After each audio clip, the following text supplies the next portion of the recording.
वीर को आश्चर्य हुआ कि क्या सेक्रेड लीडर ने उनके साथ कोई मजाक किया है। वे इतने सारे डिफाइड साइनोजेनिक्स से घिरे हुए थे और वीर हाल ही में ड्यूक बने थे। यहां तक कि वीर के परिचित डिफाइड एलीट भी उन सभी शक्तिशाली साइनोजेनिक्स के सामने टिक नहीं पाते जो इकट्ठे हुए थे। यह एक जाल है। वीर को कोई रास्ता नहीं सूझा जिससे वह उस शक्ति से लड़ सके जो उसके खिलाफ खड़ी की गई थी। भले ही उसने 13 साइनोजेनिक्स ब्लड पल्स को रिफाइंड किया हो, लेकिन उसे केवल उनकी ब्लड पल्स क्षमताएं ही प्राप्त होंगी। उसका अपना स्तर डिफाइड स्थिति तक नहीं पहुंच पाएगा और फिर भी उसे मार दिया जाएगा। इसके अलावा उसके पास अन्य 12 डिफाइड ब्लड पल्सेस को रिफाइन करने का समय नहीं था।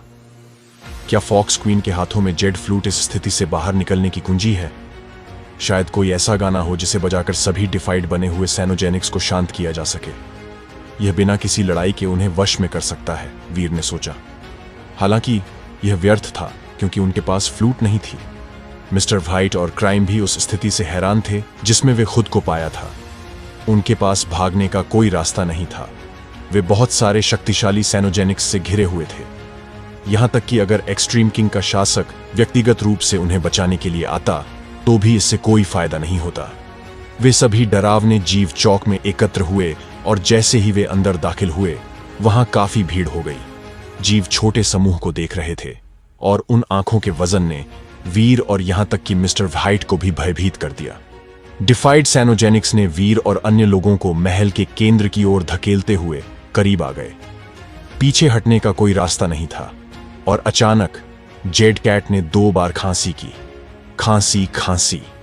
जेड कैट के खांसने के बाद डिफाइड साइनोजेनिक्स ने अपनी प्रगति रोक दी। वे वीर के और करीब नहीं आए, लेकिन वे दूर भी नहीं गए। वे बस वहीं खड़े रहे जहां वे थे। वीर के समूह को भावशून्य रूप से घूरते रहे। जेड कैट ने वीर को देखा और मुस्कुराई। डरो मत, वे अभी तुम पर हमला नहीं करेंगे। तुम्हारे पास इस शहर में अपनी इच्छानुसार कहीं भी जाने के लिए 1 दिन है। इस 1 दिन के लिए उन्हें तुम्हें कोई नुकसान पहुंचाने की अनुमति नहीं दी जाएगी। अगर तुम लोग 10 दिन बाद भी जीवित रहते हो तो तुम परीक्षा में पास हो जाओगे। हम पर 100 डिफाइड साइनोजेनिक्स आक्रमणकारियों का हमला होगा। हम शहर के अंदर 10 दिन तक कैसे जीवित रह सकते हैं? वीर कुछ बेहतर शर्तों के लिए मोलभाव करना चाहता था। जेड कैट मुस्कुराई। वे वास्तव में डिफाइड साइनोजेनिक्स नहीं हैं। वे सिर्फ डिफाइड साइनोजेनिक्स के क्लोन हैं जिन्हें सेक्रेड लीडर ने बनाया था। उनमें से प्रत्येक सिर्फ एक ही डिफाइड हमला कर सकता है। एक हमले के बाद वे मर जाएंगे। इसलिए आप लोगों के पास अभी भी बचने की बहुत कम संभावना है। अपना सर्वश्रेष्ठ प्रयास करें। ओह, और हां, मैं आप लोगों को बताना भूल गया। यदि आप डिफाइड साइनोजेनिक्स क्लोन के साथ लड़ाई में उतरते हैं तो दूसरे पीछे हट जाएंगे। एक समय में केवल एक ही आप पर हमला कर सकता है। दूसरे हस्तक्षेप नहीं करेंगे। ठीक है, अब परीक्षा शुरू होती है। बचने की पूरी कोशिश करो। तुम्हारे पास छिपने के लिए एक पूरा दिन है। तुम पवित्र शहर के अंदर कहीं भी छिप सकते हो। जेड कैट की मूर्ति बोलने के बाद लेट गई और खुद को इस तरह से स्थापित किया जैसे कि वह फिर से सो रही हो। यह एक साधारण जेड मूर्ति की तरह लग रही थी। वीर को अब इसमें कोई जीवन शक्ति महसूस नहीं हो रही थी। वीर ने उससे कुछ और सवाल पूछने की कोशिश की, लेकिन जेड कैट की मूर्ति ने कोई जवाब नहीं दिया। अब बस डरावने डिफाइड साइनोजेनिक्स क्लोन ही उन्हें देख रहे थे। चलो चलें, हमारे पास सिर्फ 1 दिन है। बचने का यही एक मौका है, मिस्टर व्हाइट ने कहा।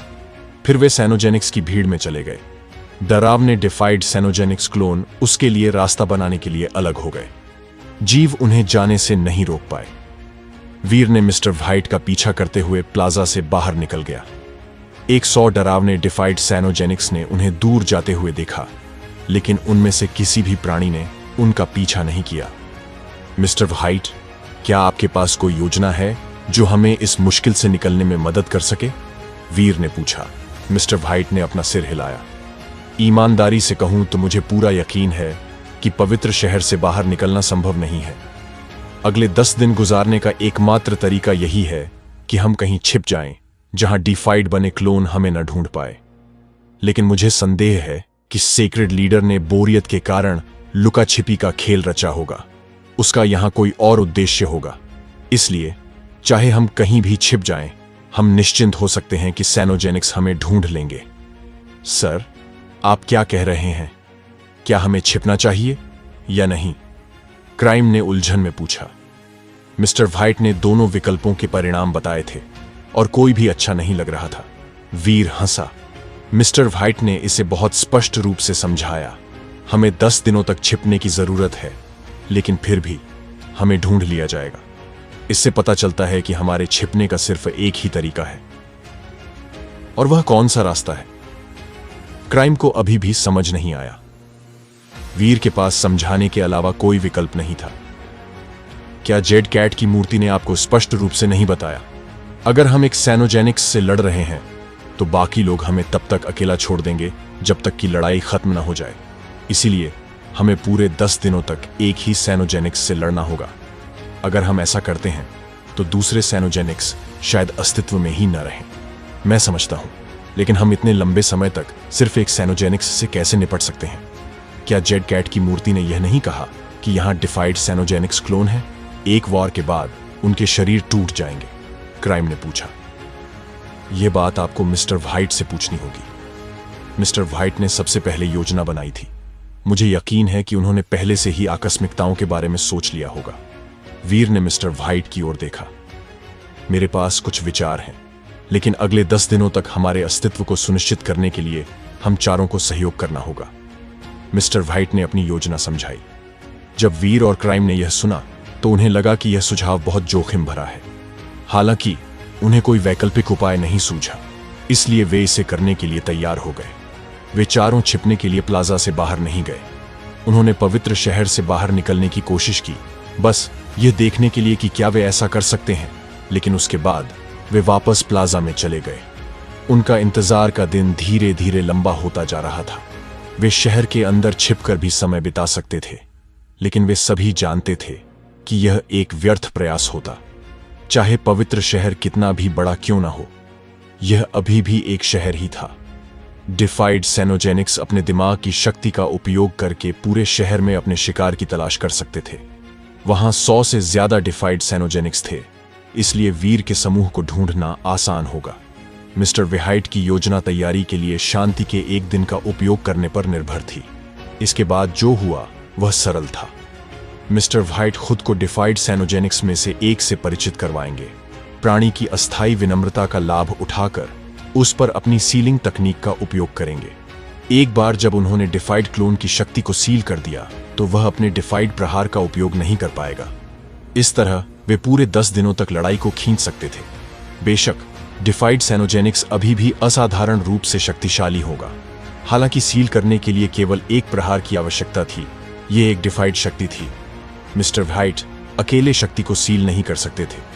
सील को पूरा करने में उनकी मदद करने के लिए उन्हें वीर, ब्लड किरण और क्राइम की संयुक्त शक्ति की आवश्यकता थी।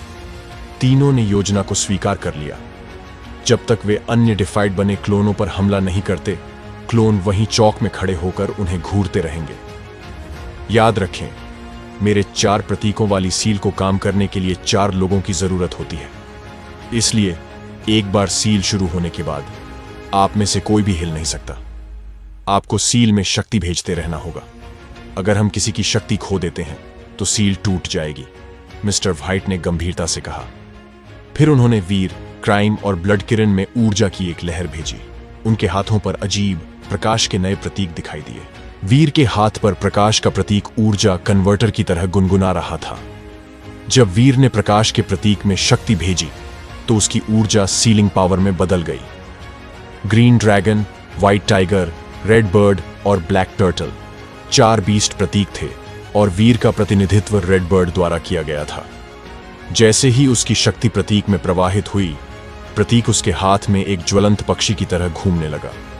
मिस्टर व्हाइट एक सैनोजेनिक क्लोन के सामने आए और वीर, क्राइम और ब्लड किरण को उस प्राणी के दोनों ओर और पीछे खड़े होने का निर्देश दिया।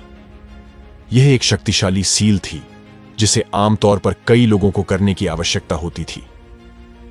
यह लड़ाई के बीच में एक आसान काम नहीं होगा, यह निश्चित था। आमतौर पर एक व्यक्ति इस तकनीक का उपयोग किसी प्राणी को सील करने के लिए करता था जो पहले से ही उसके नियंत्रण में था। लड़ाई में उपयोगी होने के लिए इस तकनीक को बहुत लंबा समय लगा। सौभाग्य से सैनोजेनिक क्लोन उनके खाली दिन के दौरान उन पर हमला नहीं करने वाला था। यह वहीं खड़ा रहा, बिना हिले, जिससे इसे सफलतापूर्वक सील करने की उनकी संभावना बढ़ गई। पहला प्रयास आसानी से हो गया। वीर और अन्य लोगों ने 4 अलग अलग दिशाओं से सैनोजेनिक को घेर लिया। उन पर हमला नहीं हुआ और सैनोजेनिक बस वहीं खड़ा होकर उन्हें देखता रहा। मिस्टर व्हाइट ने हांस सेन और अन्य लोगों की ओर हाथ हिलाया, यह संकेत देते हुए कि उन्हें थोड़ा आराम करना चाहिए। आखिरकार अब भी दिन की शुरुआत ही थी। अगर वे अब भी पूरी तरह से सील करने के लिए प्रतिबद्ध होते तो वे अपनी कुछ ताकत बर्बाद कर देते। उन्हें अपनी सारी ऊर्जा बचाने के लिए आखिरी समय में प्राणी को सील करने की जरूरत थी। 1 मिनट सोचने के बाद वीर ने कहा, चूंकि वे अब हम पर हमला नहीं कर रहे हैं, तो क्यों ना हम कम से कम सीलिंग की कोशिश करके देखें कि यह काम करता है या नहीं। क्या आप मिस्टर व्हाइट पर भरोसा नहीं करते? अगर सील काम नहीं भी करती तो क्या आपके पास इससे बाहर निकलने का कोई और रास्ता है? क्राइम ने ठंडे स्वर में पूछा। कोशिश करने में कुछ भी गलत नहीं है, वीर ने सपाट जवाब दिया। मिस्टर व्हाइट ने सिर हिलाया। ठीक है, तो फिर हम कोशिश करते हैं। यह एक उपयोगी अभ्यास होगा। मिस्टर व्हाइट के आदेश का पालन करते हुए वीर और अन्य लोगों ने 4 प्रतीकों वाली मुहर लगाई। रेड बर्ड का प्रतीक वीर के हाथ पर कांप उठा। उसने पक्षी और मिस्टर व्हाइट के व्हाइट टाइगर, क्राइम के ब्लैक टर्टल और ग्रीन ड्रैगन के बीच एक संबंध महसूस किया जो ब्लड किरण के पंजों के चारों ओर मंडरा रहा था। वे सारी शक्तियां हस्तांतरित हो गईं और 4 प्रतीकों की मुहर का प्रकाश और भी मजबूत हो गया। उनके बीच का संबंध और भी मजबूत हो गया। चारों शक्तियों ने एक दूसरे को सहयोग दिया और जैसे ही प्रकाश बढ़ा, 4 विशाल छायाएं एक बाई सेमा में बदल गईं, जिसने प्राणी को अपने अंदर फंसा लिया। सैनोजेनिक ने खुद को बाई सेमा के भीतर सीमित पाया। उसकी आंखें चमक उठीं और दुश्मन आगे बढ़ने लगा। अरे नहीं, यह हम पर हमला करने वाला है। बाई सेमा को अभी सील कर दो, मिस्टर व्हाइट जोर से चिल्लाया। चारों ने जल्दी से 4 प्रतीकों की मुहर लगाना समाप्त कर दिया। Green dragon, white tiger, red bird और ब्लैक टर्टल की छायाएं सैनोजेनिक के शरीर पर डाली गईं। छायाओं ने सैनोजेनिक को घेर लिया। वीर और अन्य लोगों ने अपनी मुहर लगाना जारी रखा, लेकिन सैनोजेनिक आगे बढ़ता रहा। चारों छायाएं सैनोजेनिक पर लगातार उबलती रहीं। सैनोजेनिक ने वापस लड़ने की कोशिश की, लेकिन वह मुहर नहीं तोड़ सका। क्राइम बीमार लग रहा था और उसने कहा, मैंने तुमसे कहा था कि मिस्टर व्हाइट पर भरोसा करो, लेकिन तुम्हें बस कोशिश करनी थी। अब हमने अपनी बहुत सारी शक्ति बर्बाद कर दी है। जो हो गया सो हो गया। हमें बस सील को पकड़कर रखना है और अगले 10 दिनों तक उसे चालू रखना है। मिस्टर व्हाइट ने क्राइम की शिकायत पर विराम लगाते हुए दृढ़ता से कहा। वीर ने हल्के से कंधे उचकाए और चुप रहा। उसे पता था कि यह एक संभावना थी, लेकिन उसने सोचा कि उन्हें फिर भी इसे आजमाना चाहिए। अब सील करने का प्रयास करने से केवल एक सैनोजेनिक को गुस्सा आएगा। यदि यह विफल हो जाता है तो केवल एक शक्तिशाली प्राणी उन्हें मारने की कोशिश करेगा, लेकिन अगर वे पहले दिन के अंत के करीब विफल हो जाते हैं तो उन पर राक्षसों के पूरे समूह द्वारा हमला किया जा सकता है। इसलिए वीर बाद में सब कुछ जोखिम में डालने की अपेक्षा अभी थोड़ी अधिक ऊर्जा खर्च करना पसंद करेंगे।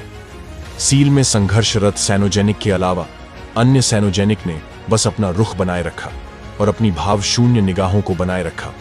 जब वीर के समूह ने पुष्टि की कि उन पर उनके आसपास के राक्षसों द्वारा हमला नहीं किया जाएगा, तो उन्हें बहुत राहत महसूस हुई। सैनोजेनिक संघर्ष करता रहा। हालांकि उसकी शक्ति सीलबंद थी, फिर भी उसका शरीर डिफाइड जैसा था। वीर और अन्य लोगों को अपनी पूरी शक्ति का उपयोग करके उस प्राणी की कच्ची शारीरिक शक्ति के विरुद्ध सील को पकड़ना पड़ा। मिस्टर व्हाइट और ब्लड किरण हाफ डिफाइड थे, इसलिए उनके लिए यह आसान समय था। क्राइम किंग्स का शीर्ष कुत्ता था, इसलिए वह भी अच्छी तरह से टिक रहा था। लेकिन वीर अभी अभी ड्यूक बना था। उसे ड्यूक बने हुए ज्यादा समय नहीं हुआ था, इसलिए उसकी ताकत दूसरों की तुलना में कम थी। उसे रेड बर्ड के प्रतीक को रोशन रखने के लिए अपनी पूरी ताकत लगानी पड़ी। मिस्टर व्हाइट ने वीर की ओर देखा और कहा, ड्यूक का एलिमेंट आपके मूल शरीर के सूक्ष्म शरीर और सेलेस्टियल बॉडी से अलग होता है। आपका मूल शरीर आपके अपने जीन हैं जो एक एलिमेंट का रूप लेते हैं। उस अवस्था में आपको लड़ने के लिए अपनी शक्ति का उपयोग करना चाहिए। दूसरे चरण में आपके सूक्ष्म शरीर को आपके नीचे के ग्रह पर निर्भर रहने की आवश्यकता होती है। ग्रहों की शक्तियों का उपयोग आपके शरीर के एलिमेंट्स की सहायता के लिए किया जा सकता है। उदाहरण के लिए, एक water element Duke water based planet पर बेहतर प्रदर्शन करेगा। कुछ देर रुकने के बाद मिस्टर व्हाइट ने कहना जारी रखा, तीसरे चरण में आप जिस सेलेस्टियल बॉडी तक पहुंच सकते हैं उसे आपका यूनिवर्सल बॉडी भी कहा जाता है। वह बॉडी यूनिवर्स की शक्ति का उपयोग कर सकता है। जब तक वह किसी कारण से यूनिवर्स से अलग नहीं होता, तब तक उसके पास व्यावहारिक रूप से असीमित शक्ति तक पहुंच होती है। वीर को समझ आ गया कि मिस्टर व्हाइट क्या कह रहे थे, लेकिन वह अभी अभी ड्यूक बने थे। उनके पास सिर्फ उनका मूल शरीर था, इसीलिए वह किसी बाहरी शक्ति का उपयोग नहीं कर सकते थे। इसके अलावा भले ही उसे कोई सेलेस्टियल बॉडी मिल जाए, लेकिन वह जानता था कि पवित्र शहर बाहरी दुनिया से अलग था। वह शहर के बाहर की किसी भी शक्ति तक नहीं पहुंच सकता था। मिस्टर व्हाइट को पता था कि वीर क्या सोच रहा था, इसीलिए वह मुस्कुराया। तुम्हारे शरीर का इस्तेमाल करने के तरीके को देखते हुए तुम अभी भी पहले चरण में हो। तुम्हारे पास सिर्फ तुम्हारा मूल शरीर है। मेरे पास एक मूल बॉडी जीन आर्ट है जो शायद तुम्हारी मदद कर सके। शायद तुम इसे सीखकर ज्यादा आसानी से ऊपर उठ सको। अगर तुम सच में मुझे सिखाने के लिए तैयार हो तो मैं बहुत आभारी रहूंगा। वीर को आश्चर्य हुआ। उसने उम्मीद नहीं की थी कि मिस्टर व्हाइट उसे जीन आर्ट सिखाने के लिए स्वेच्छा से आगे आएंगे, और उसे यकीन नहीं था कि अचानक मिले इस प्रस्ताव का क्या मतलब है। मिस्टर व्हाइट, आप उसकी परवाह क्यों करते हैं? क्राइम ने दुखी होकर कहा। मिस्टर व्हाइट मुस्कुराए। हम सील को बनाए रखने के लिए सहयोग कर रहे हैं, है ना? हम सब इसमें एक साथ हैं। वीर हमसे निचले स्तर का है, इसलिए अगले 10 दिनों में उसे मुश्किलों का सामना करना पड़ेगा। अगर उसे कुछ हो गया तो हम सब बर्बाद हो जाएंगे। मैं ये सिर्फ अपने लिए कर रहा हूं। मिस्टर व्हाइट के ऐसा कहने के बाद क्राइम चुप हो गया। मिस्टर व्हाइट ने बोलने से पहले एक पल के लिए विराम लिया। मेरी जीन आर्ट बहुत प्रभावशाली नहीं है। मैंने इसे खुद बनाया है और मैंने इसके लिए कभी कोई नाम नहीं सोचा। इसे कहीं भी प्रस्तुत नहीं किया गया है। मैं इसे यथासंभव अच्छे से समझाऊंगा, और अगर आपको लगता है कि यह मददगार है तो आप इसका उपयोग कर सकते हैं। अगर यह मददगार नहीं है तो कोई बात नहीं। कृपया मुझे बताओ, वीर ने कहा। शांत स्वर में मिस्टर व्हाइट ने जीन आर्ट की सीधी सादी व्याख्या की। क्राइम और ब्लड किरण ने भी उनके शब्दों पर ध्यान केंद्रित किया। क्राइम ने गंभीरता से सुना। जैसा कि मिस्टर व्हाइट ने कहा था, उनकी जीन आर्ट काफी सरल लग रही थी, फिर भी यह स्पष्ट रूप से काफी खास थी। अपनी सादगी के बावजूद इसे समझना अविश्वसनीय रूप से कठिन था। मिस्टर व्हाइट, आपकी जीन आर्ट बहुत जटिल है। मुझे डर है कि वह इसे समझ नहीं पाएगा। मिस्टर व्हाइट की जीन आर्ट सुनने के बाद क्राइम ने कहा, मुझे नहीं लगता कि मैं वास्तव में समझ पाया हूं। कृपया मुझे इसे फिर से समझाएं, वीर ने कहा, अपने चेहरे पर आश्चर्य को छिपाने की कोशिश करते हुए। सच तो यह है कि वीर जीन आर्ट को पूरी तरह से समझता था। जीन आर्ट उसके लिए काफी परिचित थी, और उस परिचितता ने उसे अंदर तक झकझोर दिया। जीन आर्ट का डोंगक्सुआन सूत्र से स्पष्ट संबंध था। दोनों आर्ट्स एक दूसरे को काफी लाभ पहुंचा सकती हैं, और मिस्टर व्हाइट की तकनीक का उपयोग डोंगक्सुआन सूत्र के विकास में सहायता कर सकता है। वीर डोंगक्सुआन सूत्र का उपयोग करके अपने आसपास की दुनिया से शक्ति को अवशोषित कर सकता था। ऐसा करने से उसे अपनी ऊर्जा को संरक्षित करने और अपनी शक्ति को लंबे समय तक फैलाने का मौका मिला। लेकिन डोंगक्सुआन सूत्र अभी ड्यूक तक नहीं पहुंचा था, इसलिए इसका प्रभाव विशेष रूप से अच्छा नहीं था। इससे वीर की थोड़ी सी शक्ति ही बची। क्या मिस्टर व्हाइट को पता चल गया है कि मैं डोंगक्सुआन सूत्र का उपयोग करता हूं? क्या इसीलिए वह इस जीन आर्ट के बारे में बता रहे हैं? वह क्या योजना बना रहे हैं?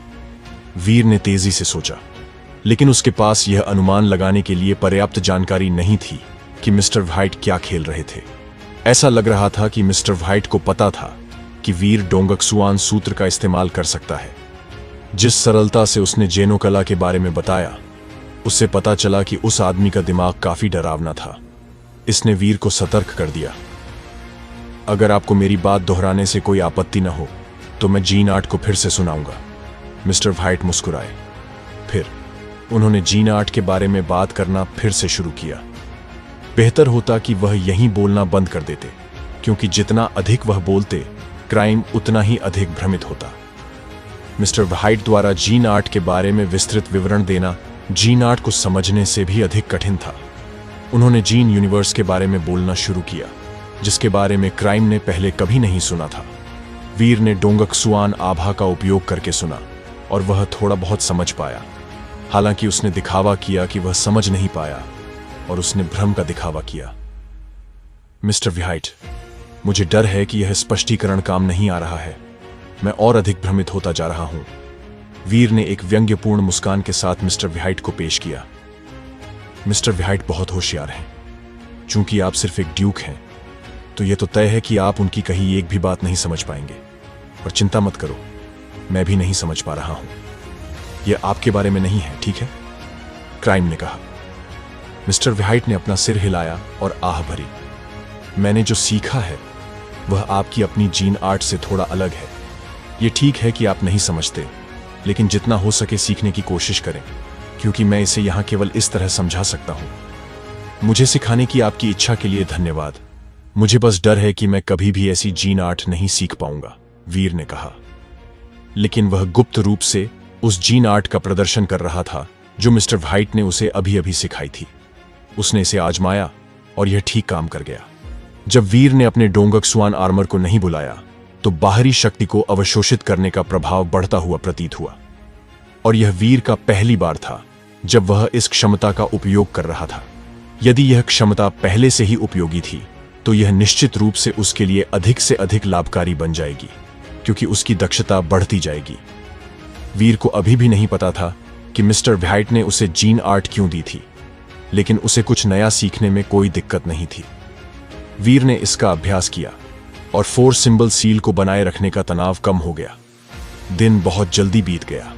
पहले 24 घंटों के बाद अन्य डिफाइड सैनोजेनिक क्लोन वीर और अन्य लोगों की ओर थोड़ा आगे बढ़ गए, जैसे कि वे बहुत भूखे राक्षस थे।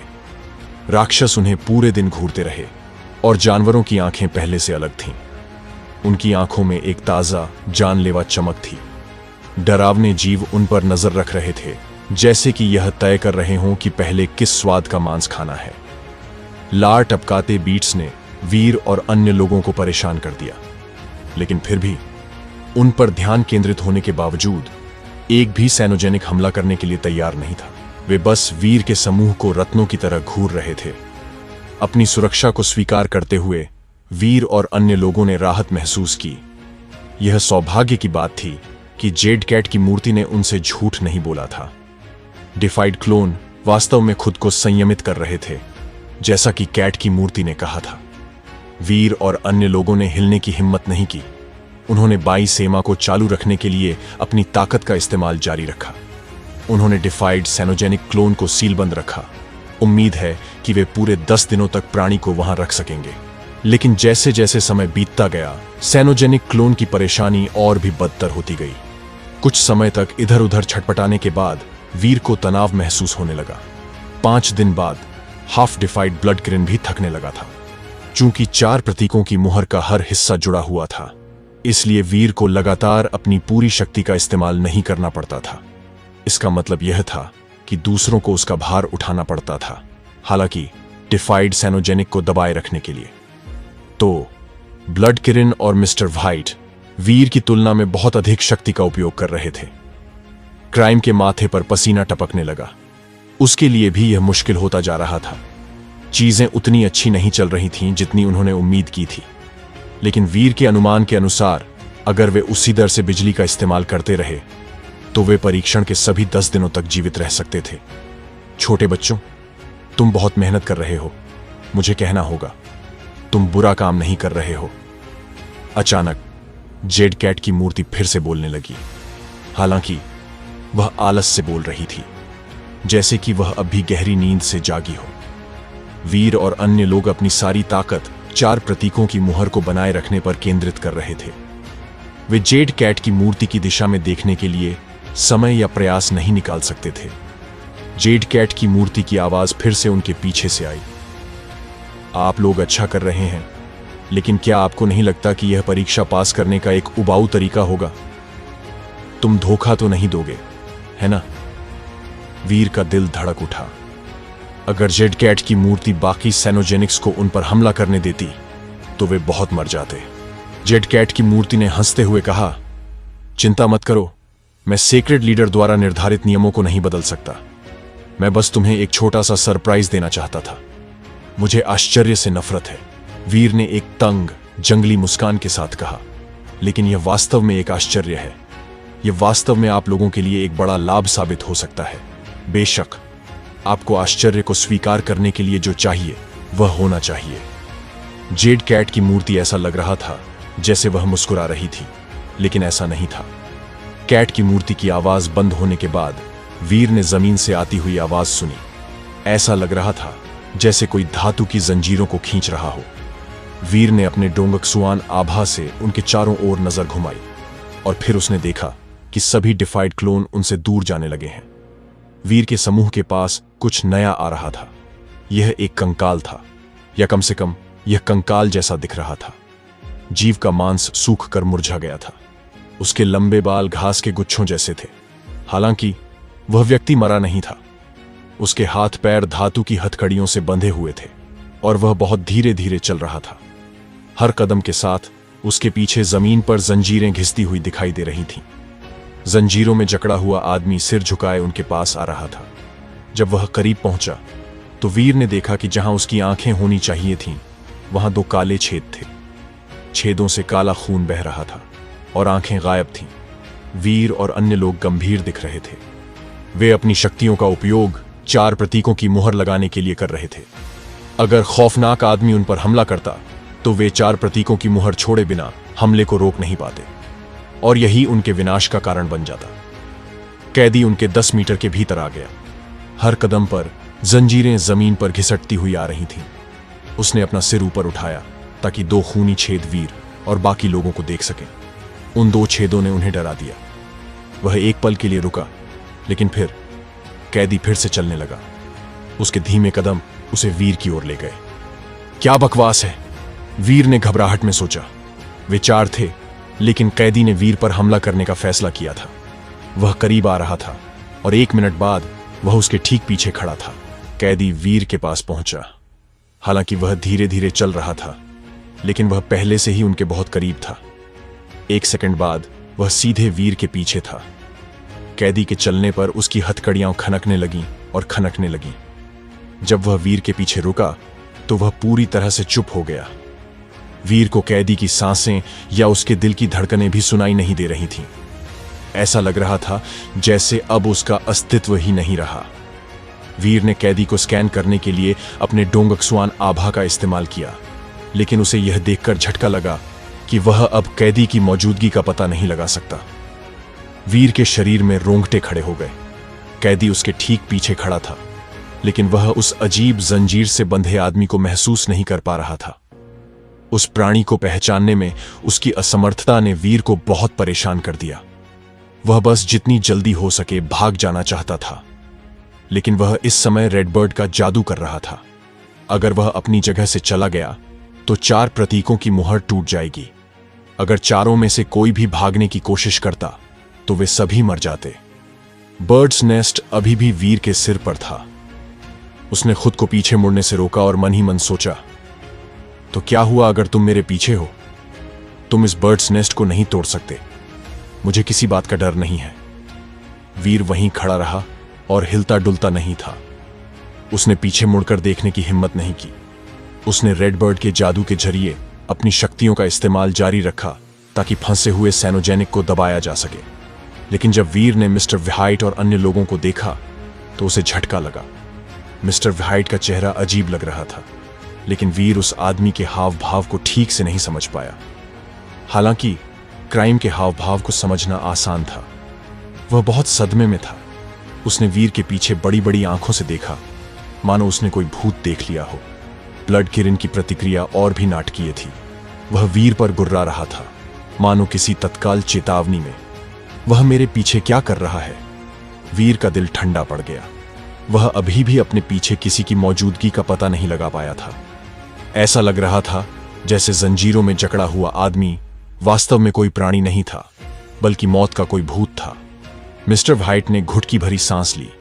वह पीला दिख रहा था, लेकिन फिर भी उसने एक शब्द भी नहीं कहा। उसके हाव भाव ने वीर को और भी चिंतित कर दिया।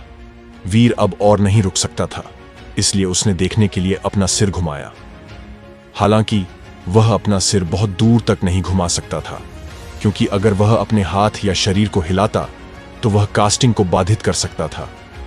अपना सिर बाईं ओर घुमाने के बाद उसने कुछ भी नहीं देखा। फिर उसने दाईं ओर देखा और फिर भी वह कुछ भी नहीं देख सका। वीर की इच्छा थी कि वह अपने शरीर को घुमा सके ताकि वह ठीक से देख सके कि कैदी क्या कर रहा था, लेकिन वह वास्तव में अपना शरीर नहीं हिला सका। वीर दूसरों के डरे हुए हाव भावों से अपनी नजरें नहीं हटा पाया। उनकी नजर वीर के पीछे की जगह पर टिकी थी, जिससे उसका दिल डर से कांप उठा। भाड़ में जाओ, मेरी रक्षा के लिए मेरे पास एक बर्ड्स नेस्ट है और मुझे डरने की कोई बात नहीं है। वीर ने अपने दांत पीस लिए और हिले नहीं, लेकिन अचानक वीर को अपनी गर्दन पर ठंडक महसूस हुई। ऐसा लगा जैसे कोई उसकी गर्दन पर ठंडी सांस उड़ा रहा हो। वीर की त्वचा में चुभन होने लगी, उसकी पीठ में दर्द होने लगा और उसके पैर नरम पड़ गए। वीर ने अपने जीवन में कई डरावनी चीजें देखी थीं, इसलिए वह आसानी से नहीं डरता था, लेकिन कैदी को न देख पाना बहुत परेशान करने वाला था। उसके दिल में एक गहरी ठंडक महसूस हुई। हिलना मत, मिस्टर व्हाइट ने वीर को पुकारा। वह मेरे पीछे क्या कर रहा है? वीर ने तनावपूर्ण आवाज में पूछा। यह शर्म की बात थी कि ब्लड किरण बोल नहीं सकता था। अगर वह बोल सकता होता तो वीर उससे पूछ लेता। हालांकि क्राइम इतना भरोसेमंद नहीं था कि वीर उससे पूछने की जहमत उठा सके। यह समझाना मुश्किल है। मिस्टर व्हाइट ने भौहें सिकोड़ी और उनका चेहरा खराब दिखाई दिया। ऐसा लग रहा था जैसे उन्हें समझ नहीं आ रहा था कि क्या कहें। मिस्टर व्हाइट की हिचकिचाहट देखकर वीर की भौहें तन गईं। उसे कोई अंदाजा नहीं था कि उसके पीछे क्या चल रहा था। अगर वीर खतरे में होता तो क्राइम और मिस्टर व्हाइट शायद उसे बताना नहीं चाहते, क्योंकि वे वीर के आगे बढ़ने और 4 सिंबल सील तोड़ने का जोखिम नहीं उठाना चाहते। हालांकि वीर को नहीं लगता कि उनके व्यवहार का कारण यही था। अगर वीर पर हमला हुआ और वह घायल हो गया तो 4 प्रतीकों की सील वैसे भी टूट जाएगी। वे चुप नहीं रहेंगे और उसे हिलने से मना नहीं करेंगे। अगर कोई वास्तविक खतरा नहीं है तो वे मुझे क्यों नहीं बता सकते कि क्या गड़बड़ है? वीर ने आश्चर्य जताया। वीर यह समझने की कोशिश कर रहा था कि क्या हो रहा है, लेकिन उसे कोई फायदा नहीं हो रहा था। लेकिन उसकी पीठ और भी ठंडी लगने लगी। उसकी चिंता बढ़ती जा रही थी। मिस्टर व्हाइट और क्राइम अभी भी उसके पीछे की जगह को घूर रहे थे। ब्लड किरण वीर पर लगातार गुर्रा रहा था, मानो वह उससे कुछ कहना चाहता हो। वीर अब प्रलोभन का विरोध नहीं कर सका। उसने बार्बी को बुलाया और उससे उसके पीछे कैदी को देखने के लिए कहा। बार्बी वीर के कंधे पर दिखाई दी। वीर ने उससे कहा, बार्बी, अपने डैडी को यह देखने में मदद करो कि यह चीज उनके पीछे क्या कर रही है। बार्बी ने सिर हिलाया। वह उसके कंधे पर झुकी और उसके पीछे देखने लगी। वह आश्चर्य से चौंक गई और बोली, डैड, आपके पीछे? मेरे पीछे क्या है? वीर ने जल्दी से पूछा। एक आदमी आपकी पीठ पर चित्र बना रहा है, बार्बी ने सोचने के बाद कहा। ड्राइंग? वीर का दिमाग 1 मिनट के लिए खाली हो गया। वह उलझन में था और इसलिए उसने सोचा, कैदी मेरी पीठ पर कुछ बना रहा है? क्या वह एक कलाकार है? क्या उसे इंसानों पर चित्र बनाना पसंद है? क्या मेरा शरीर इतना सुंदर है और वह मेरे सुंदर शरीर का उपयोग कैनवास के रूप में करने से खुद को नहीं रोक सकता? बिल्कुल नहीं। अगर उसे शरीर पर चित्र बनाने का शौक था तो उसे जाकर एक सुंदर लड़की को रंगना चाहिए था। मुझ पर चित्र बनाने की क्या जरूरत थी? बार्बी, वह क्या बना रहा है? वीर ने जल्दी से पूछा। यहां कुछ और चल रहा था। बार्बी वीर के कंधे पर आगे झुक गई। वीर की पीठ को देखती रही, लेकिन वह कुछ नहीं बोली। बार्बी, वह क्या बना रहा है? वीर ने चीख कर कहा। वह डरा हुआ नहीं था। उसने खुद से कहा, उसे बस यह पसंद नहीं आया।